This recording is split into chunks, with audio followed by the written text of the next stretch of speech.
지금 여러분께서는 CPBC 광주가톨릭 평화방송 김선균 국장이 진행하는 함께하는 세상 오늘을 듣고 계십니다.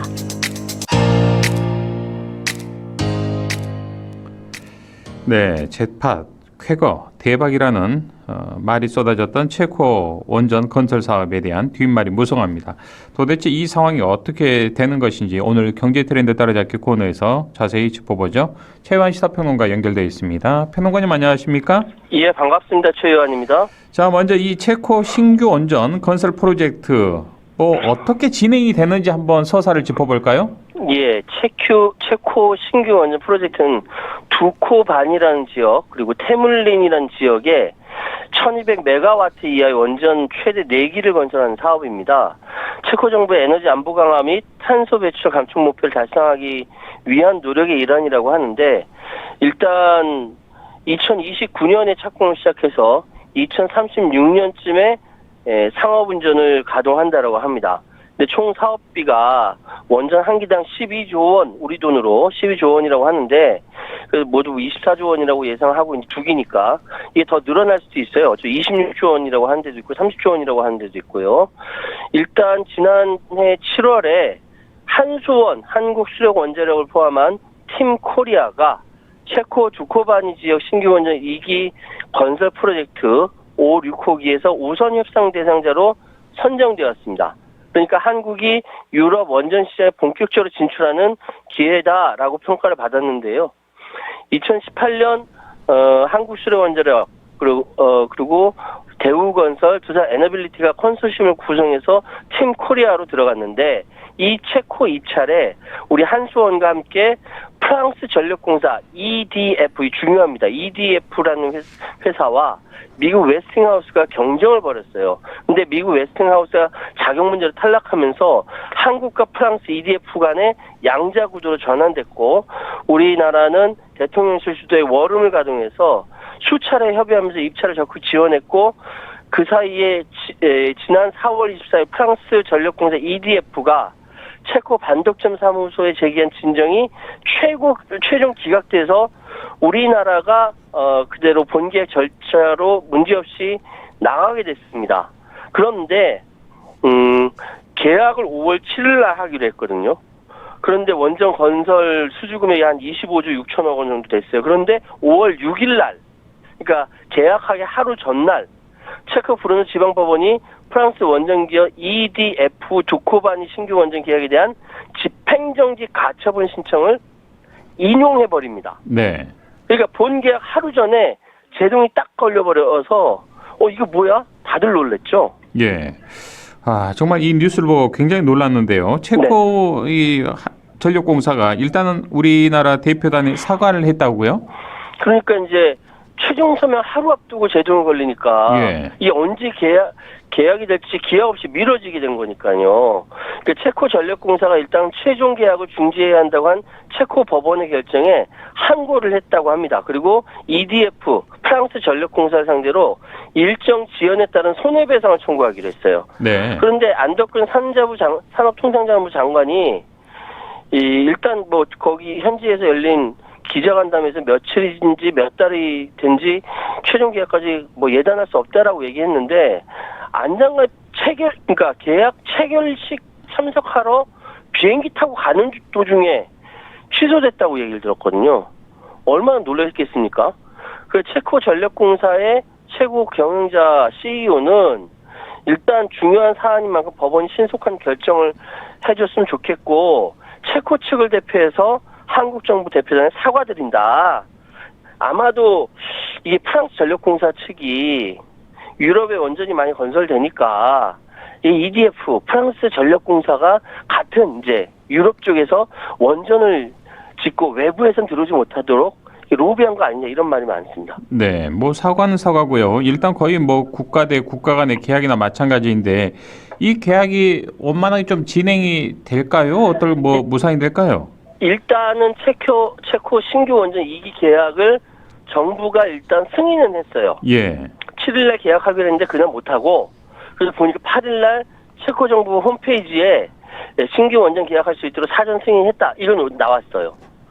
근데 이제 현지 지방법원에 가처분 신청한 것이 받아들여졌으니까 그것이 취소되어야 계약서 사인하고 진행되는 것이죠. 일단은 체코 정부는 이 상황에 대해서 일단 우리 돈으로 26조 원 가량이라고 합니다. 뭐 거기 현재 뭐 전기값 얼마 뭐 이렇게 얘기하면서 이걸 한국이랑 할게라고는 승인을 한 상태입니다. 네. 자, 비행기를 타고 계약을 하러 가는데 취소됐다는 소식을 비행기 안에서 듣게 된다면 이게 얼마나 황당한 일입니까? 그러니까요. 자, 혹시 이게 완전히 무산되는 것은 아니겠죠? 우리 정부는요. 예. 최종 계약이 과도하게 지연되지는 않을 것이고 최종 계약 무산 확률은 낮다라고 선을 그었지만 이 계약이 지금 미뤄지는 사이 체코에서는 10월 달에 총선이 있거든요. 아, 그렇군요. 이 돌발 변수가 생길 가능성도 있다라는 거예요. 예.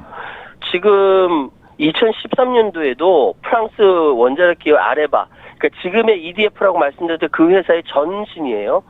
그 체코 정부의 신규 원전인 테멜린 3, 4, 5 입찰 과정에서 부적합 판정을 받고 불복 소송 나가면서 시간 끌기 돌입한 적이 있었는데 그러다가 결국은 나중에 재원 조달 문제 불거지면서 2014년에 전격 취소된 적이 있었어요. 프랑스에서.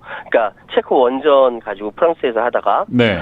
이게 장기간 대규모 자본이 투입되고 각국의 에너지 정책과 긴밀하게 연결되기 때문에 우선 협상자로 선정되고도 계약서에 최종 도장을 찍지 못하는 경우가 부지기수입니다.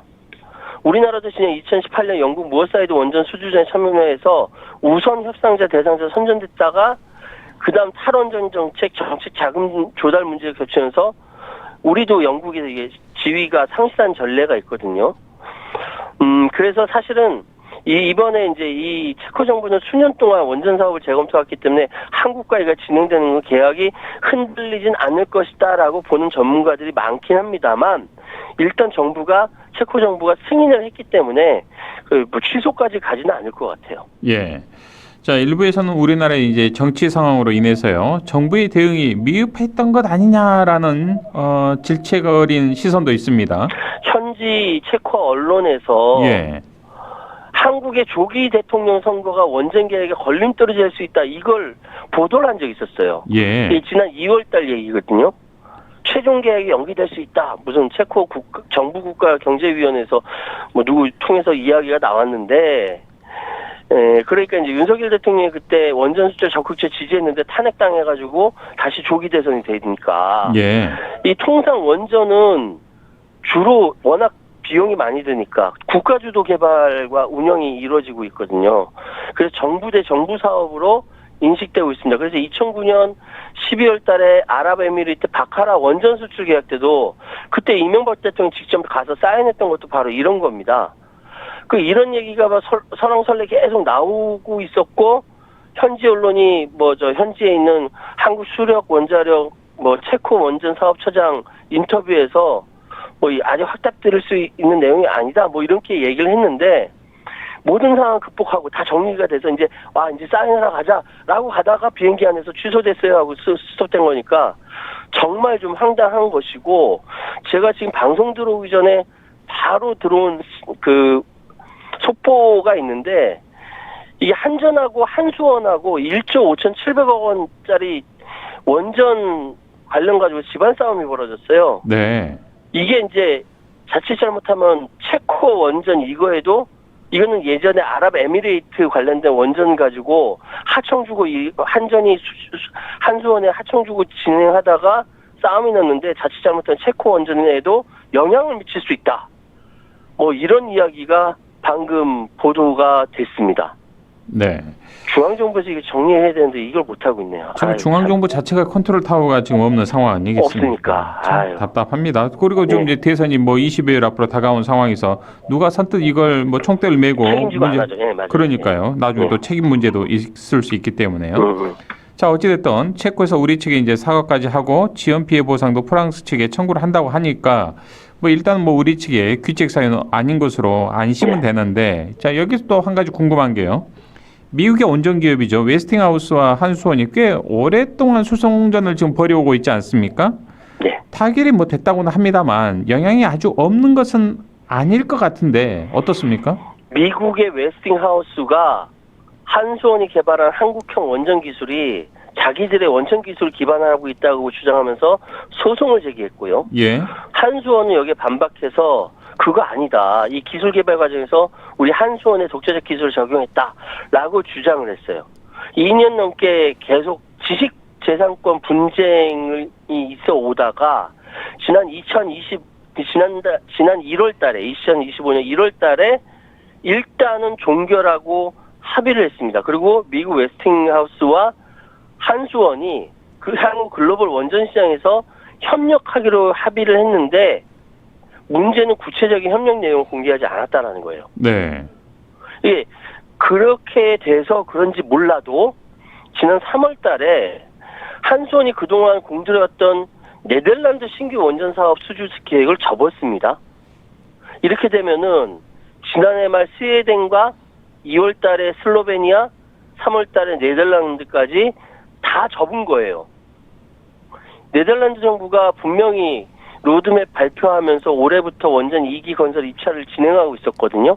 한수원이 들어간다라고 하면서 체코 이 신규 원전 우선 협상 대상자로 선정되면서 야 그러면 네덜란드 원전 수주도 전망이 밝다라고 했는데 한수원이 느닷없이 입찰을 포기했습니다. 예.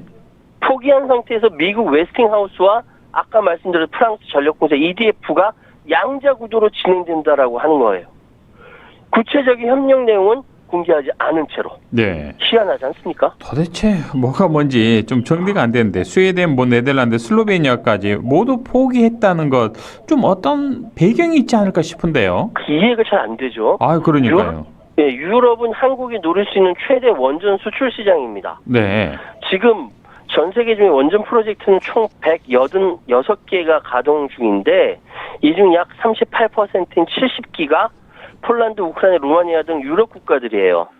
여기 가서 웨스팅하우스와 지재권 분쟁에 합의하고 나서 왜 유럽 원전 수주를 포기를 선언하냐고요.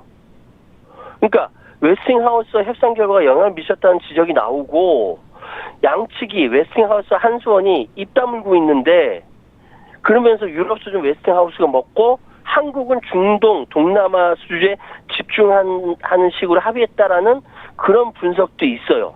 근데 이게 합리적인 거냐? 이건 따져봐야 돼요. 예. 모르는 겁니다.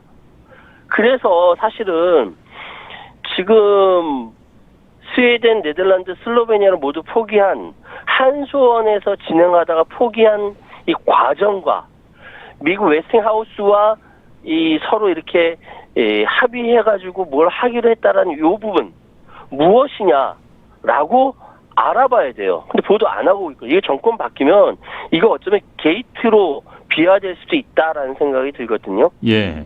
근데 중앙일보가 누구 익명의 제보자의 제보를 받아서 보도한 게 보니까 유럽 원전 시장에서 수주 경쟁할 수 있는 기업은 한수원, 웨스팅하우스 그리고 미국, 프랑스의 EDF 정도인데 예. 한수원이 입찰에 참여하기를 희망하는 국가가 아주 많다. 한수원이 현재 폴란드하고 카자흐스탄 원전 수주 절차에 참여하고 있거든요. 그러면서 프랑스 EDF를 따돌리고 웨스팅하우스와 팀 코리아가 아니라 팀 코러스, 그러니까 팀 코리아에 US가 같이 들어가는 거죠. 오히려 이게 늘어날 것이다 라는 것도 있는데 이익이 다소 줄어들 수 있지만 한국 기업의 사업 수주 기회는 더 많아질 수도 있다. 이런 보도가 또 나왔단 말이죠. 네. 예, 헷갈립니다 지금. 그러니까요. 자, 뭐 지금 언론에서는 적극적으로 문제 제기를 하고 있진 않지만 뭐 지금 이걸 또 제기할 수 없는 게 대선 국민의 온통 모든 이슈가 지금 빨려들고 있기 때문에요. 예. 어쨌든 지금 우리나라 대한민국의 원전 수출 전망이 밝든 반대로 어둡든 전 세계 에너지 시장의 변화를 본다면 좀 생각할 지점은 있어 보이네요. 지난 윤석열 정부는 물론이고 최근 여러 언론, 경제 유튜브 채널이 전 세계가 다시 원전으로 회귀하고 있다 라면서 목소리를 높이고 있습니다. 예. 기후 위기 대응을 위해서도 탄소를 거의 배출하지 않는 원전을 확대해야 한다라는 주장도 힘을 얻고 있습니다. 게다가 동남아시아나 아프리카, 체코, 폴란드 등 과거 동북권 국가에서 원전 건설 계획을 발표하고 있어요. 그러면은 진짜 원전 부흥기가 온 것인가? 이거 생각해 봐야 되거든요. 지난 2023년 세계 원전 산업 현황 보고서를 보면은 이거 언론이 잘 보도를 안 하던데 세계 전력 생산 중 원전 비중이 1996년에 17.5% 정점을 찍습니다. 네. 그리고 이게 지속적으로 감소해요. 그리고 2022년에 9.2%로 낮아져요. 종합해보면은 전 세계 원전 산업이 내리막길로 가고 있다라는 것이 세계 원전 산업 현황 보고서의 결론입니다. 그래서 원전 산업이 쇠퇴하고 있다는 걸 일단 인정해야 돼요. 그러면 원전 산업이 쇠퇴하면 나머지는 뭐냐? 재생에너지가 그 주인공을 차지하고 있다는 것이죠. 왜 그러냐면 막대한 건설 비용과 핵 폐기물 처리 문제뿐만 아니라 그것도 있지만 설계부터 가동까지 평균 10년 이상 걸린다는 이 시간 문제 때문에 제일 골치 아프다는 거예요. 그래서 네. 아리백에서는 원전 재생에너지를 인정하지 않습니다. 너무 느린 대안이기 때문에 그렇죠. 그리고 또 하나 또 고민해야 할 지점은 유럽 에너지 시장의 변화입니다. 독일 등 재생에너지 강국이 질변 유럽에서 이미 재생에너지가 전력 공급량의 절반을 차지하고 있습니다. 그런데 우리가 계약한 지금 체코 같은 경우는 재생에너지 비중이 유럽에서 가장 낮은 수준이에요. 거기에다가 우리가 이렇게 계약을 한 거예요. 윤석열 정부 뭐 했다 이거 보여주기 위해서. 네. 그런데 이번 체코 같은 경우 놀라지 마세요. 갑자기 한국수출입은행이 등장합니다. 수은이. 한국수출입은행이 등장하는 것은 수은이 체코 정부의 금융지원하는 형식으로 원전 건설 비용을 충당하는 거 아니냐라는 의혹이 나오고 있어요. 물론 산자부의 안덕근 장관은 부인하고 있지만 그리고 그거는 체코 정부가 재원을 조달할 거라고 이야기를 하고 있지만 그 왜 갑자기 보도에 한국수출입은행이 등장하냐. 한국수출입은행에서 체코의 정부에 대해 금융지원하고 그걸로 그 원전 짓고 이런 형식으로 뭐 한 건 했다라고 보여주려고 하는 거 아니냐.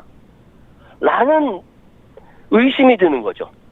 예. 그래서 잭팟을 터뜨린 것은 한국 정부가 아니라 체코 정부 아니냐 이런 말이 나오는 거예요. 아, 참, 그렇군요. 그러니까 지금 윤석열 정부 하에서 해외에 이 원전 관련된 이거 된 거 이거 나중에 정권 바뀌면은 다 찾아봐야 됩니다. 누가 여기에서 한국수출입은행을 여기 등장시켰는지 금융지원 했는지 안 했는지 안덕근 장관 부인했지만 이거 거짓말인지 아닌지. 근데 이거 온통 다 이게 대선에 쏠려가지고 그러니까요. 이거 신경 쓸 사람이 없네요. 대선 이후에는 체코 원전과 관련된 비하인드 스토리에 대해서 좀 정확하게 명확하게 짚어봐야 될 필요성이 다분히 있어 보입니다. 그럼요. 체코 원전 계약한다고 하면은 국내에 한수원을 비롯해서 기업 주가 오르지 않겠습니까? 그러니까요. 그럼 그 주가와 관련돼 가지고 뒤에서 장난질 치는 인간들이 있지 않겠어요? 예. 이런 거 보면 화가 날 수밖에 없죠. 오히려 더 우리나라가 체코에 좀 이용을 당했다는 그런 느낌도 살짝 좀 드는데 팩트를 좀 확인 좀 해봐야 되겠습니다. 예. 서로 간에 서로를 이용해 먹지 않았나 정권 차원에서. 이거는 이제 추정일 뿐이니까. 추정입니다. 이건 단정은 아닙니다. 당연히. 뭐 새로운 세상이 오면 한번 짚어봐야 되겠죠. 이 문제는. 그렇습니다. 알겠습니다. 평론가님 오늘 말씀 여기까지 듣죠. 고맙습니다. 감사합니다. 지금까지 최요한 시사평론가와 함께했습니다.